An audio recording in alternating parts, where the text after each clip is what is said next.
O Diego quase dá uma entregada de bola. Recebeu para aquele Paysandu. Abriu jogada para Thiago lá pelo lado que tá fora da linha, melhor dizendo. Tem Nenê pedindo. Segurou um pouco mais. Recebeu o Nenê pelo lado direito. Vem cruzamento. Olha aqui.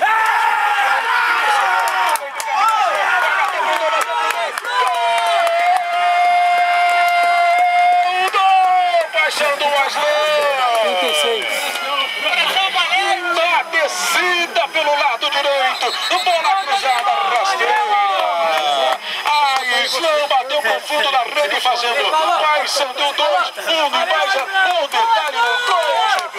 Detalhe o seguinte, Luciano, o Nenê que estava caído pelo lado direito, ele foi até o pico da grande área e tocou pro meio. Daí a defesa do Unibaja bateu cabeça e chegou para ali o 17. Acabou de entrar o Aslan, só teve a dificuldade de tocar na bola com o pé direito pro fundo do barbante, fazendo assim 2-0 Paysandu, Luciano. Aos 36 minutos, Aslan, camisa 17, amplia para a equipe do Paysandu. Agora, Paysandu tem 2, Unibaja tem 0. Aslan acabou de entrar no jogo e faz o segundo gol para a equipe do Paysandu, professor Pierre.